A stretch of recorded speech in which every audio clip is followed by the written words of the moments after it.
Assalamualaikum, selamat pagi teman-teman. Terima kasih atas kehadiran dan waktunya di talkshow ini. Saya Una, murid Cika Lebak Bulus kelas 9 yang akan menjadi host di acara ini. Kita akan membahas pentingnya sterilisasi kucing, terutama untuk kucing jalanan. Saya nggak sendiri nih. Saya akan ditemani oleh Dr. Indira dari Klinik The Pets dan Yayasan Peduli Kucing. Kita kenalan dulu yuk sama Dr. Indira. Silahkan, Dok. Assalamualaikum. Assalamualaikum warahmatullahi wabarakatuh. Maaf ya, tadi suaranya nggak keluar ya. Ternyata pakai laptop malah nggak keluar. Halo semua. Halo dok. Halo dokter. Udah kedengeran ya? Halo dokter. Tadi suaranya hilang. Oke. Perkenalkan, nama saya Indira Kusumawardani. Saya praktisi hewan kecil di Klinik Hewan The Pets, tempatnya di Cinere, di seberang Cinere Bellevue. Kebetulan untuk interest medicine-nya adalah ke feline medicine, jadi memang mempelajari lebih banyak pada kucing. Begitu. Ada juga dari Peduli Kucing ya. Mbak Iya. Kori mana Mbak Kori? Aku di sini. Kakak Kori. Selamat pagi. Kakak Kori kok videonya nggak ada? Oh gitu. Mesti pakai video ya? Ntar deh coba aku kasih videonya deh ya. Terima kasih, Dok, untuk perkenalannya. Kalau begitu kita langsung ke inti talk show-nya ya. Boleh. Untuk teman-teman yang mau bertanya boleh tulis di dalam chat. Dok,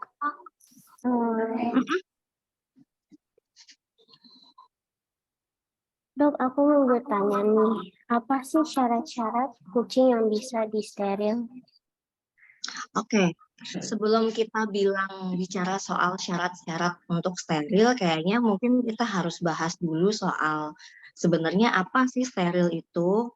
Soalnya beberapa ada yang nggak ngerti kan ya, jangan dipikirnya steril itu malah ada yang bilang dipikirnya steril itu adalah mandikan kucing gitu ya, karena kan ada kata steril dan sekarang kan lagi booming sterilization gitu kan, desinfektan gitu ya, dipikirnya seperti itu.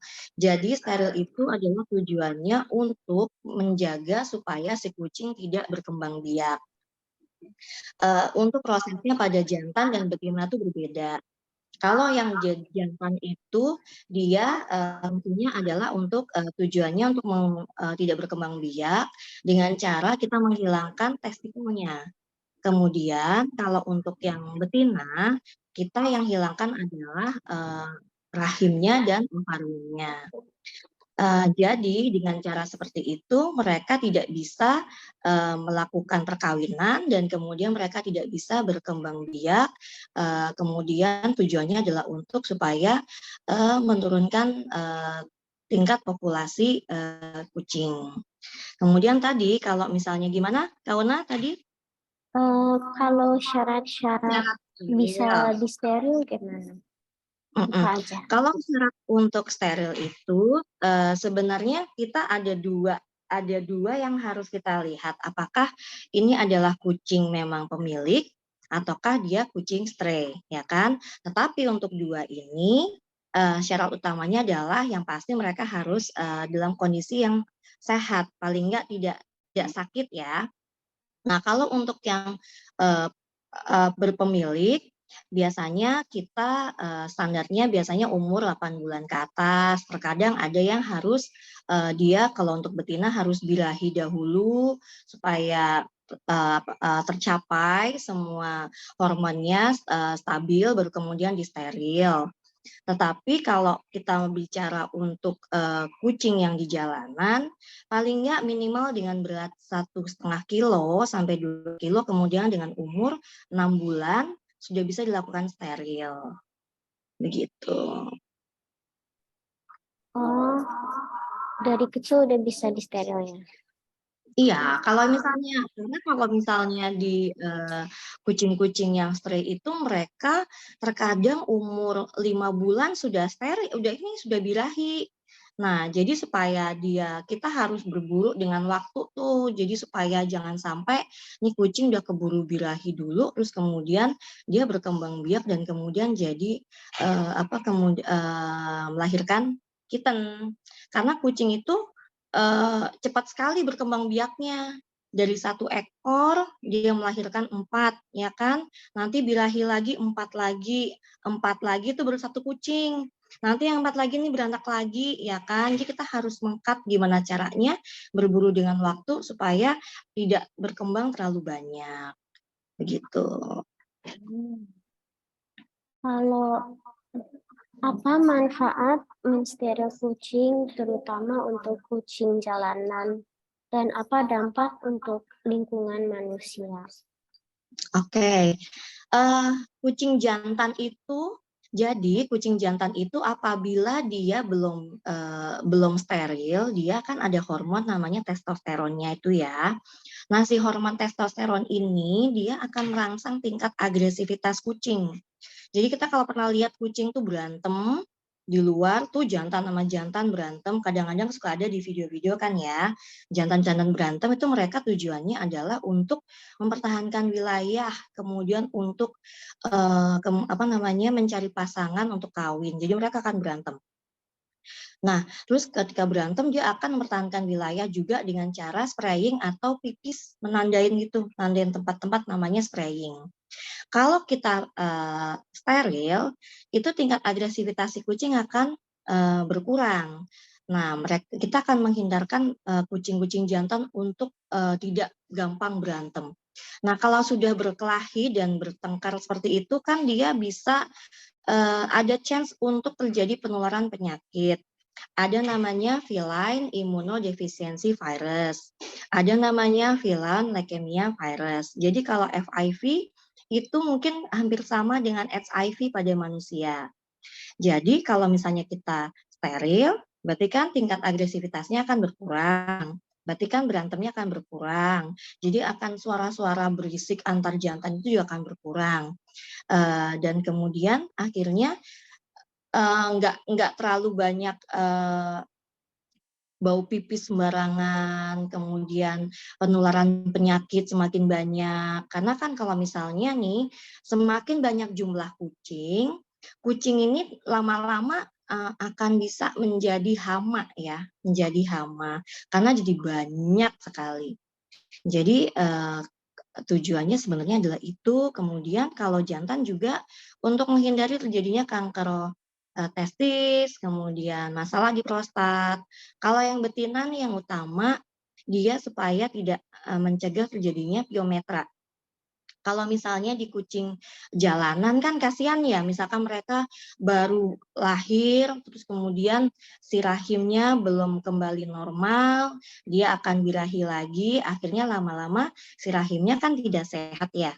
Kemudian bisa memunculkan terjadinya radang di rahim, namanya piometra. Jadi di dalam rahimnya itu akan ada infeksi, kemudian muncul nanah, itu namanya piometra. Atau kemudian bisa karena hormon yang imbalance, yang tidak seimbang, dia akan memunculkan terjadinya kanker payudara gitu. Jadi kita sebenarnya kucing-kucing yang disteril itu mereka akan secara studi itu akan lebih sehat 62%. Dan mereka juga akan lebih happy ya. Karena mereka healthy, mereka pasti akan happy. Gitu. Oh, banyak sekali yang manfaat. Enggak cuma untuk kucing, juga untuk lingkungan kita. Iya, iya. Karena kucing itu bagaimanapun juga dia sebagai penyebar. Mereka adalah perantara. Beberapa penyakit misalnya adalah rabies, kemudian toxoplasmosis, rabies, kemudian ringworm, kemudian scabies, mereka bisa sebagai perantara penyakit. Kebayang nggak sih kalau misalkan kucing-kucing jalan itu banyak banget, berarti kan akan semakin banyak terjadinya penularan penyakit yang bisa ke manusia gitu. Jadi tujuannya kalau kita populasi nggak semakin banyak, hewannya juga sehat, berarti manusianya juga akan lingkungannya akan lebih sehat juga. Gitu. Ini kucingnya mau ikut, aduh maaf ya. Ini namanya Groot. Ini namanya Groot. Sukanya ngikut-ngikut. Oke, yang ketiga, apakah pemerintah memiliki program to control kucing jalanan? Pemerintah sendiri sih tidak ada ya, yang saya tahu sampai sekarang. Kami biasanya itu adalah dana mandiri semua. Jadi kita melakukannya masing-masing secara mandiri. Bukan sementara sih saya belum sampai sekarang sih belum ada ya yang dari pemerintah. Mungkin Kakak Kori bisa menambahkan?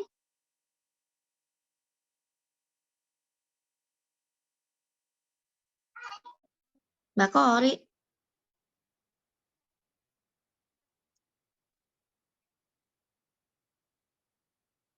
Atau di sini kayaknya ada Mama Pus ya? Oke, bisa dengar suara aku nggak? Iya. Muncul juga. Kalau untuk Dari pemerintah pemerintah sebenarnya gimana, ada Kak? dari dinas, tapi nggak banyak. Kebanyakan mereka kalau dinas tuh lebih banyak untuk vaksinasi rabies. Tapi kalau untuk steril nggak terlalu banyak. Jadi nggak terlalu banyak. Jadi ya memang terpaksa kita kayak untuk yang organisasi non profit gitu, kita usaha sendiri gitu. Dan istilahnya kita edukasi juga sendiri. Jadi istilahnya kita coba dengan swadaya gitu. Karena kalau misalnya kita nggak gerak juga, itu ya kasihan. Jadi malah istilahnya merugikan lingkungan hidup sih. Jadi harus memang ada istilahnya kerjasama dengan pemerintah. Tapi untuk saat ini, kalaupun ada, itu nggak banyak, masih minim seperti itu. Oh, oke.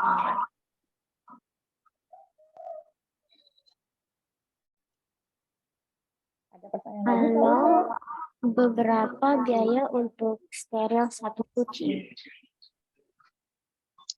Untuk steril ya.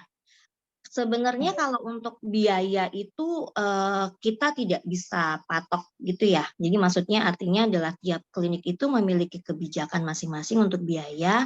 Jadi kita paling main range ya. Jadi kalau misalkan untuk kucing berpemilik, biasanya kita patokannya antara sekitar 850.000 sampai ada yang sampai 3 juta gitu. Jadi maksudnya tiap klinik beda-beda gitu. Jadi kita nggak bisa mempatok ya harganya berapa. Tetapi biasanya masing-masing klinik memiliki kebijakan masing-masing. Apakah biasanya mereka juga akan membantu untuk kucing-kucing stray, mereka punya program biasanya untuk kucing-kucing jalanan gitu. Jadi kalau untuk yang itu mungkin bisa ditanyakan ke masing-masing klinik ya. Mungkin kalau misalkan adik-adik ada yang mau misalnya nih ada yang nemu kucing stray gitu, dia pengen steril gitu. Biasanya ada tuh yang steril-steril untuk kucing stray, atau kemudian ada juga klinik yang mengadakan misalnya kayak kemarin itu Yayasan Peduli Kucing juga bekerjasama dengan beberapa klinik di Jakarta, di Jabodetabek,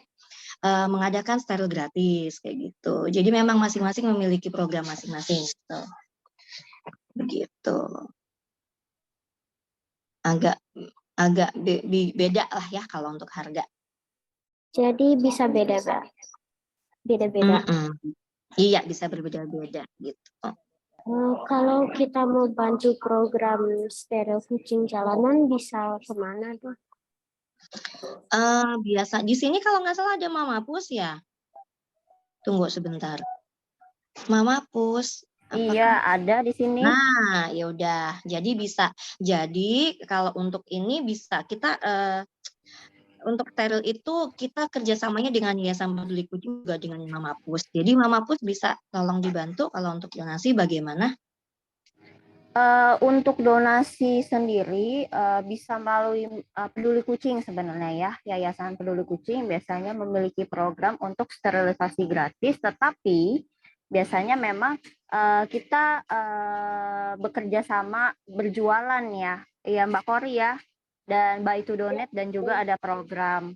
Jadi setelah nanti dananya terkumpul biasanya akan ada program dari Peduli Kucing dan kita bisa ikutan. Mungkin bisa Mbak Kori menjelaskan yang lebih paham ya dari Peduli Kucing. Oke. Halo? Halo? Iya. Halo, bisa dengar nggak? Dengar, Mbak.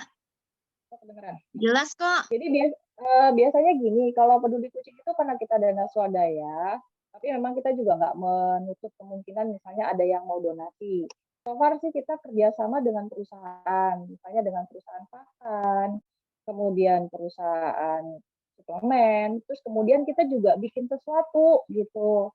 Jadi Peduli Kucing itu kita punya UMKM, jadi Cat Lover itu punya UMKM, jadi kita bikin sesuatu kayak gini nih, mainan kucing, terus ini, jadi kita ada kerjasama sama Pet Carpet, kemudian Fashion Affair, jadi terus kemudian kita berjualan donasi, kita lebih fokus ke buy to donate sih sebenarnya daripada harus open donasi ya. Kayak gini nih, kita bikin pet bed gitu. Jadi terus kemudian kita buka stand di beberapa mall. Jadi untuk biar bisa dapetin steril gratisnya itu, kita bikin program buy to donate kayak gitu. Tapi kalau misalnya dari ada beberapa donatur, aku mau donasi aja itu juga nggak apa-apa. Jadi kita paling nanti open donasinya langsung ke rekening yayasan. Gitu. Dan so far ya alhamdulillah untuk tahun ini aja kita insya Allah bisa sampai steril gratisnya sampai Ternate dan Pang. Begitu. Alhamdulillah. Jadi dari hasil buy to donate gitu. Jadi kita intinya kita berkarya. Jadi Cat Lover ini kita minta misalnya bikin jahitan, bisa bikin sesuatu, itu kita bisa jual gitu. Labanya itu kita kumpulin untuk sterilisasi gratis. Seperti itu. Gimana? Sudah cukup? Udah? Iya, Ada lagi pertanyaannya? kalau misalnya apa? Nah, rokok mau donasi itu kemana? Apa? Rokoknya itu Enggak, nanti kita paling nggak? kenapa? Kenapa? Putus-putus. Oh, kalau mau donasi bisa minta rekeningnya nggak? Oh ya, nanti aku info ya rekening Yayasan Peduli Kucing. Nanti aku bisa info. Tapi kalau misalnya adik-adik mau beli buat kucingnya di rumah, misalnya kita ada mainan kucing gitu ya, itu bisa ke Tokopedia. Jadi kita juga ada jualan pasir kucing juga, pasir litter box itu dari limbah tahu kayak gitu. Kita juga produksi sampo sendiri. Jadi intinya Peduli Kucing, aku pengen menggerakkan Cat Lover itu untuk bisa berusaha misalnya jadi UMKM, jadi seperti social entrepreneur gitu. Jadi mereka tidak mengandalkan donasi. Aku di sini tekankan di Yayasan Peduli Kucing tidak mengandalkan donasi, tapi kita lebih suka kita bikin sesuatu, kita berkarya, kita berjualan donasi. Jadi istilahnya dan jatuhnya pun alhamdulillah selama ini jauh lebih banyak istilahnya yang kita dapat dengan itu daripada harus minta donasi gitu. Karena kalau donasi kan kita nggak bisa memaksa orang untuk rutin dan segala macam. Tapi kalau misalnya kita jualan produk, kita bisa mengembangkan usaha, sekaligus bisa membantu kucing jalanan sama kucing-kucing yang lain kayak gitu. Kayak sekarang juga kita lagi ada sebenarnya lagi menangani kasus rescue. Jadi ada salah satu animal lover itu, cat lover itu meninggal. Jadi karena dia meninggal, pihak keluarganya nggak mau untuk mengurus kucingnya lebih lanjut. Nah saat ini kita lagi support nih, jadi kita sterilin, kita bagusin. Nah kayak gitu kan memang perlu dana ya. Kita benar-benar dana swadaya sendiri. Dan saat ini lagi di foster nih di Mamapus sama atas bantuan Dok Dira juga. Jadi kita tekanan sama klinik rekanan Dok Indira untuk support kucing-kucing ini kayak gitu. Jadi misalnya udah bagus, itu kucingnya juga di open adopsi. Itu. Jadi lebih kalau misalnya kayak ada yang tidak berpemilik, kemudian yang stray gitu loh. Selama misalnya kapasitas peduli kucing masih cukup, kita bisa bantu. Jadi kadang kita juga membatasi ya, nggak mungkin nggak semua case juga kita ambil, enggak. Jadi ada beberapa yang kita pilah gitu sesuai kemampuan. Karena memang ya kita dana swadaya sendiri itu. Gimana Kak Una? Uh, Oke, kita selanjutnya kita coba cek kolom chat ya dok. Siapa tahu ada yang bertanya. Oke, ya. Boleh. Apa yang terjadi setelah steril kucing? Apa steril kucing? Kayaknya di atasnya ada juga deh Kak itu. Mm-mm. Ya. Jadi ada yang bertanya apakah ada efek samping setelah kucing disteril? Kemudian lalu untuk kucing jalanan yang sudah disteril, bagaimana sih tahunya apabila dia disteril atau belum? Oke. Jadi memang steril itu kan jadi ada nih ya yang namanya stres birahi. Stres birahi itu adalah stres yang terjadi apabila dia muncul birahinya itu misalnya rata-rata adalah kalau betina itu kan dia jadi nggak mau makan, jantan kan jadi nggak mau makan. Kalau tidak mau makan kan akhirnya dia imunitasnya akan menurun kemudian jadi mudah sakit, ya kan? Ini sebelum disteril. Nah, ketika dia sudah disteril, efeknya apa sih? Yang paling utama dan terlihat adalah si efek birahi ini akan di-cut gitu. Jadi kita tidak akan menemukan fase-fase stres birahi yang membuat dia nggak mau makan. Jadi dia akan lebih bahagia, nggak ada stres seperti itu. Biasanya kucing itu akan lebih, kalau jantan jadi lebih tenang, nggak pengen berantem, lebih lebih cool lah kalau jantan ya. Yang betinanya lebih lebih lay down, lebih santai mereka, karena mereka nggak pengen nggak ada yang namanya fase birahi gitu. Jadi mereka hanya kasarannya tinggal ya makan, kemudian main, terus tidur. Nah, tapi itu yang harus diwaspadai sebenarnya. Karena mereka seperti itu jadinya kan tingkat metabolismenya lebih rendah, makanya harus jangan sampai terjadi obesitas. Nah, itu efek sampingnya biasanya sih kucing-kucing itu karena mereka lebih nyaman, lebih santai, lebih happy, mereka mudah terjadinya obesitas itu. Nah, kemudian kalau itu yang harus dijaga ya. Kemudian tadi ada yang nanya juga kan ya, gimana sih taunya kucing jalanan tuh udah steril atau belum? Biasanya kalau kita pas di jalanan lihat di bagian kupingnya itu, jadi ya tunggu, ini kucing saya. Ada Ini ini ya udah kebetulan. kasih irkip. Nah, tapi ini biasanya waktu itu belum dipotong. Mana ya? Ada nggak yang sudah dikupir? Ini aku ada sih. Nah, itu di Aku ada. bagian kupingnya itu ada yang Ada tanda. ada tandanya. Jadi kayak ada Kelihatan nggak? kurang Mbak, Kelihatan kurang nggak? kelihatan. Kelihatan nih. Nah, kelihatan ya. Nih. Ini kan kalau ini yang Kelihatan normal nggak? nih. Nih, ini kan belum nih ya. Ini kan Ini karena belum. kucing jalanan dulunya. Nah, kalau ini kan bukan kucing, ini kan kebetulan kucing rumah tadi. Kalau kucing stray, kita kan harus ketika Kayak gini. nah, seperti itu. Sudah Kelihatan ya? kelihatan ya. Bentuknya stray. Namanya Nah, irtip. itu bedanya. Namanya. Kenapa sih ditandain seperti itu kalau untuk kucing jalanan? Kebayang nggak sih kalau misalnya kita nangkep kucing, udah gitu tuh betina ternyata udah steril tuh. Kita tangkep lagi, dibuka 2 kali, operasi 2 kali. Jadi kita jadi tahu, oh yang ini udah Iya. steril, oh ini belum gitu. Jadi ketika kita mau TNR, jadi kita ada program namanya TNR ya. TNR itu adalah trap, neuter, kemudian release. Jadi trap, kita tangkap kucingnya, kita tangkap kucing yang belum ada tanda udah disteril, kemudian kita steril, neuter, kemudian kita rilis. Rilisnya adalah di tempat di mana kita menemukan si kucingnya lagi supaya kucingnya tidak ada stres untuk adaptasi lagi gitu. Ada juga yang pakai tato ya. Beberapa dokter hewan ada yang sudah pakai tato. Cuma mungkin kadang ada yang terlihat, ada yang enggak, tapi biasanya paling mudah memang adalah diirtip, dipotong sedikit ujungnya. Ujungnya Gitu. doang.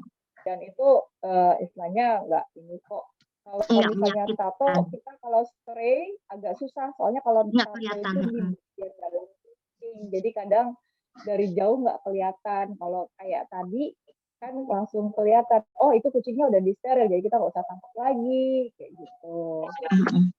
Bisa di satu Gitu. wilayah, jadi udah standar untuk irtip itu juga merupakan standar internasional kok. Jadi standar irtip 5 kucing yang dipotong irtip itu standar internasional. Jadi nggak perlu takut kalau misalnya nanti ada NGO dari luar negeri terus mereka mau bantu untuk PNR seperti itu, karena kenyataannya kayak di Pulau Bali itu rata-rata banyak NGO dari luar negeri untuk melakukan PNR gitu. Jadi kita udah tahu nih, oh ya udah kalau udah tanda begitu kita nggak apa-apain lagi, dibiarin aja, berarti sudah disteril gitu. Mm-mm. Kalau yang kucing yang di rumah juga, ya sebenarnya sih kalau kucing di rumah juga bisa milih ya, Kak Kori ya. Tapi kadang-kadang Iya, suka kayak ada kasus kabur ya Kak ya kucingnya ya. Misalnya nih ada kucing pemilik gitu kan kabur misalnya ya, misalnya hilang kabur gitu ternyata jadi steril gitu. Kalau misalkan udah ditandain kan enak ya kelihatan kucingnya jadi steril atau belum gitu. Karena kan pernah kejadian ya kucing orang itu sepertinya kabur tapi nggak ada tandanya, dibuka udah nggak ada rahimnya. Jadi akhirnya kasihan kucingnya kalau harus 2 kali operasi. Begitu. Paling kalau untuk yang berpemilik biasanya beberapa klinik itu menyarankan untuk tato. Karena kalau berpemilik ada beberapa mungkin nggak mau kucingnya jadi ditato. sedikit gitu.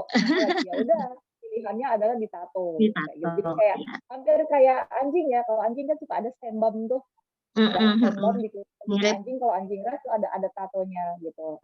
Jadi kalau kebetulan aku kalau mau ngambil yang tato jauh banget deh. Itu ada beberapa yang kebetulan yang ready di sini yang irtip. Yang paling gampang yang irtip ya. Kalau secara umum irtip biasanya dokter kalau untuk spray kita untuk kucing liar itu lebih prefer pakai irtip, karena kalau misalnya tato agak sulit megang kucing liar kan megangnya agak namanya liar ya, untuk nangkepnya agak lebih susah. Tapi kalau misalnya udah irtip kita dari jauh udah juga udah tahu, oh itu udah ada irtipnya, nggak usah diambil. Gitu. Karena kalau misalnya di tato kupingnya harus dibalik baru kelihatan tato. Diginiin dulu baru kelihatan ya. Iya, jadi kan dari jauh. Tato itu kalau tato itu di dalam bagian kuping, ininya gitu, di bagian dalam. Tatonya di bagian dalam. Tato itu sini Grut, sini. Aduh saya. Tato di Grut di tato nggak? Di dalam sini nih. Tato dalam sini. Dalamnya. Jadi kalau misalnya kan dari jauh nggak kelihatan. Kadang-kadang kucing kan ada yang galak. Belum begini udah jadi cakar. Banyak kan. Kucing liar biasanya kan galak ya. Belum dilihat jadi cakar. Boro-boro mau megang kucing ya, makanya kalau ya udah kabur. Kita lihat dari jauh, oh kupingnya begitu berarti udah steril. Udah nggak usah ditangkap lagi. Ini ada lagi yang nanya ya. Jadi ini ya Kak Una ada yang nanya ya. Kan sebaiknya sebelum disteril, kucing harus sudah divaksinasi lengkap. Untuk kucing jalanan sulit melakukan vaksinasi. Oke. Sebenarnya kalau untuk kucing jalanan kan gimana kita first thing first ya. Jadi kalau misalkan untuk kucing jalanan kan fungsinya tujuannya adalah utamanya adalah membatasi populasi. Jadi biasanya kalau kucing jalanan memang kita nggak lakukan vaksinasi dahulu. Jadi memang ya langsung namanya TNR ya, yang ketangkep, kemudian langsung disteril, kemudian langsung dirilis gitu. Berbeda sama kalau kucing berpemilik ya, Kak Kori ya. Ya, karena kalau kucing kalau berpemilik memang secara struktur seperti itu, vaksin dulu, baru disteril. Tapi kalau kucing liar nggak bisa, karena untuk vaksinasi juga ada masa inkubasi ya dok, seperti itu. Jadi ada prosedur vaksin lagi gitu. Sebelum kalau misalnya kucing stray, kita kan nggak mungkin liar nggak mungkin keep lama-lama. Karena untuk vaksinasi aja itu kita harus ada masa inkubasi 2 minggu. Aduh kelamaan kalau ditaruh keburu hamil, keburu kawin. Jadi kalau misalnya itu kita paling prefer yang penting keadaan kucing itu sehat standarnya. Misalnya tidak ada gejala flu. Paling kalau untuk kucing stray kita hanya rawat inap prapaskah sebelum disteril itu 1-2 hari karena kita mau lihat kondisi kucingnya sehat layak atau tidak. Kalau untuk stray ya. Jadi misalnya ditangkap dulu, jangan langsung pagi tangkap terus langsung disteril, enggak juga, kita nggak begitu. Jadi biasanya kita tangkap minimal itu Malam. sehari sebelum, biasanya sih 2 hari. Atau misalnya tangkap dulu jadi bisa ketahuan ini kucing diare atau enggak gitu, demam atau enggak. Jadi bisa sebelum disteril pun kita periksa lagi gitu. Kalau untuk berpemilik iya wajib vaksin.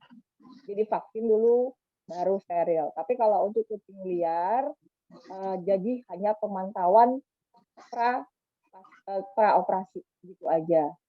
Gitu. Dan kita juga rilisnya paskanya itu kalau untuk kucing jantan itu bisa 1 hari 2 hari. Tapi kalau untuk kucing betina itu ada jeda juga.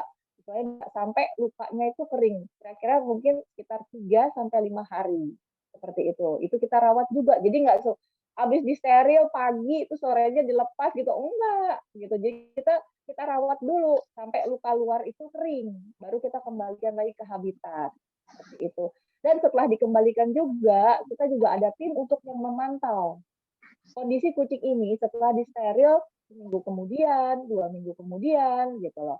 Karena biasanya kalau untuk lokasi TNR kita ada masing-masing ada timnya sendiri. Misalnya kayak kalau di Depok ada, di Kerawang ada, terus kemudian ada di Karangtengah juga, Tangerang Selatan. Jadi kita punya spot-spot yang biasa misalnya untuk TNR. Jadi kita bisa ngedata juga berapa banyak sih kucing yang udah disteril di wilayah itu, gitu. Seperti itu. Dan ada orang yang, misalnya ada volunteer yang memantau. Misalnya kadang kan, ada lagi yang buang baru, gitu. Atau ada kucing datang baru. Jadi kalau misalnya udah clear nih, wah udah clear, udah disteril semua, itu udah enak. Dan biasanya kita juga kerjasama dengan RT RW. Jadi kalau mau melakukan TNR itu kita juga izin kelurahan. Biasanya sih nggak sampai ke kelurahan ya, ke RT RW. Dan alhamdulillah mereka selalu welcome. Tuh. Jadi misalnya, oh iya Bu, di sini ada yang ini, karena biasanya kalau misalnya udah overpopulasi itu sama sangat mengganggu lingkungan ya. Dan nggak semua orang juga itu suka sama binatang gitu. Jadi intinya kita tetap edukasi, misalnya nggak suka, kita nggak boleh sakitin gitu. Intinya kalau emang ini ya udah dibatasin aja populasinya, karena kalau misalnya populasinya nggak terlalu banyak, tidak berlebih, itu juga akan mengganggu. Dan kucing yang sudah disteril biasanya itu jadi kondisinya akan jauh lebih baik, lebih gemuk, bulunya lebih bagus. Jadi istilahnya lingkungan sekitar juga seneng aja, gendut, lucu. Dan beberapa dari yang kita TNR pun itu kadang akhirnya diadopsi sama orang lingkungan sekitar. Kayak ada yang tetangga di situ, Mbak ini kucingnya buat aku deh. Biasa sering di rumah terus udah disteril ya udah bagus, karena udah bagus. Jadi kucing aku aja, ya udah silakan, kita welcome kayak gitu. Sama kalau kucing jantan ya Kak Kori ya, kan kalau kucing jantan kan suka pipis sembarangan gitu ya, kalau orang nggak suka kan jadi memungkinkan untuk dipukul, ditendang gitu ya, kan nggak bau gitu ya kalau kucing jantan ya, biasanya spraying ya. Permasalahannya itu, kalau overpopulasi itu permasalahannya adalah kotoran. Gitu. Orang tuh rata-rata nggak suka dengan ya kotoran hewan gitu, kotorannya itu kotoran rumah, kemudian sama perkelahian gitu loh. Karena kalau misalnya lagi birahi, biasanya jantan itu sensitif banget, bisa berantem untuk memperebutkan betina.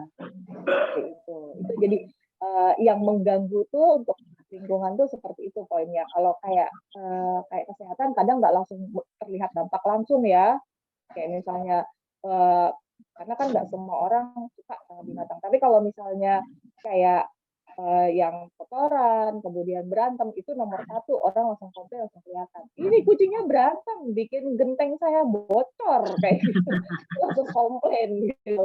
Jadi hal-hal seperti itu yang kita hindari. Ini kucingnya buang air di tanaman saya, pipisin payung saya, pipisin baju jemuran saya, kayak gitu yang menjadi komplain seperti itu. Jadi untuk yang langsung kasat mata di depan mata, dan mereka kan kalau misalnya nggak suka akhirnya ada rasa benci gitu kan, takut kucingnya yang disakitin. Mereka kalau secara naluriah ya binatang seperti itu.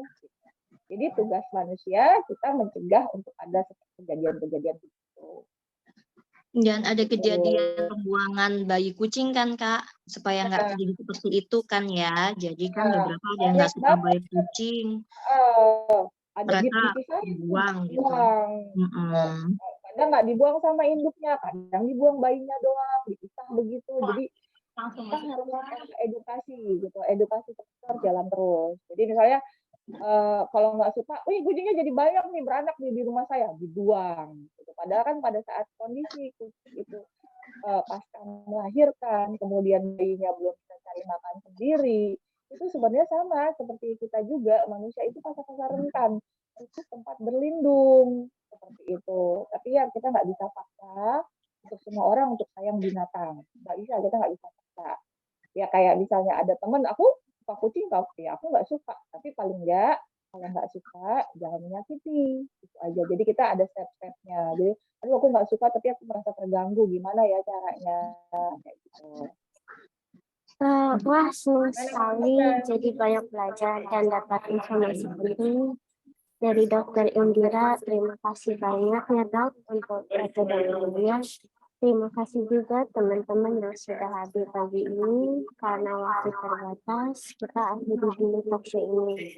Semoga bermanfaat. Oke, terima kasih ya. Terima kasih banyak, Dokter. Terima kasih. Terima kasih. Assalamualaikum. Terima kasih semuanya. Waalaikumsalam. Waalaikumsalam warahmatullahi wabarakatuh. Warahmatullahi wabarakatuh.